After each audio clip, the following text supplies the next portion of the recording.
সকল বন্ধুদের ইংরেজি নববর্ষের শুভ কামনা জানিয়ে আজকের ব্লগটা শুরু করছি। আজ নববর্ষের প্রথম দিনে আমি এসে পৌঁছালাম হালি শহরের সাধক রামপ্রসাদ কালী মন্দিরে, যেখানে প্রসাদী কালী মাকে পুজো নিবেদন করা হয়। বাংলার অগণিত মানুষ এই রামপ্রসাদের ভিটেতে এসে দেবীকে দর্শন করে এবং পূজা নিবেদন করে। আজ আমি এসে পৌঁছালাম হালিশহরে এই রামপ্রসাদের ভিটে, অধুনা কুমারহট্ট গ্রাম, যেখানে রামপ্রসাদ জন্মেছিলেন। তার দেবীর পুজো শুরু করেছিলেন ও ধীরে ধীরে মন্দির স্থানটি আরও জনপ্রিয় হয়ে ওঠে, যা আজ রামপ্রসাদের ভিটে নামে পরিচিত। পটভূমি কবি রামপ্রসাদ সেন, 1720 থেকে 1795। হালিশহরের কাছে কুমারহট্ট গ্রামে তার জন্ম। তিনি কালী একজন মহান উপাসক ছিলেন এবং আলোকিত ছিলেন। তার দেবীর প্রশংসায় অসংখ্য কবিতা রচনা করেছেন। তার দুটি বিখ্যাত সংকলন হল বিদ্যাসুন্দর ও কালী কীর্তন। তার কাজ ইংরেজি, ফরাসি, জার্মান বিভিন্ন ভাষায় অনুদিত হয়েছে। বাংলার কিংবদন্তি হয়ে উঠেছিলেন তিনি।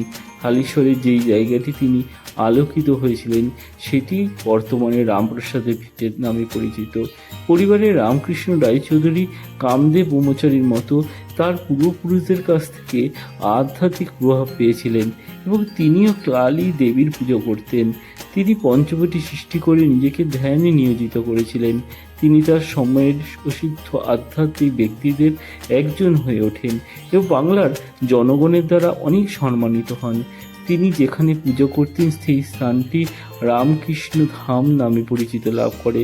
তার মৃত্যুর পর তার পুত্রবধূ সুভদ্রা দেবী রামপ্রসাদকে রামকৃষ্ণ ধামে থাকতে এবং দেবীর পূজা চালিয়ে যাওয়ার অনুরোধ করেছিলেন।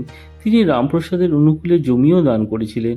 রামপ্রসাদের রামকৃষ্ণের ভক্তি দ্বারা গভীরভাবে প্রভাবিত হয়ে পবিত্র স্থানে ধ্যান করতে চেয়েছেন এবং প্রস্তাবিত গ্রহণ করে অত্যন্ত খুশি হয়েছেন। তিনি সুভদ্রা দেবীকে জানান এমন সম্মান দেওয়ার জন্য ধন্যবাদ। হালিশহরের এই উপাসনালয়টি হিন্দুদের কাছে অত্যন্ত পবিত্র বলে বিবেচিত। এই রামপ্রসাদ ভিটেতে বাংলার বহু মানুষ দূর দূরান্ত থেকে এসে দেবীকে পুজো নিবেদন করে। আজ বছরের প্রথম দিন আমিও হালিশহরের এই রামপ্রসাদ ভিটেতে প্রসাদী মাকে পুজো নিবেদন করে বছরটি শুরু করলাম। আপনারা যদি আসতে চান তাহলে অবশ্যই রামপ্রসাদের ভিটেতে এসে মাকে দর্শন করুন এবং পুজো নিবেদন করুন। জয় মা, জয় মা, জয় মা।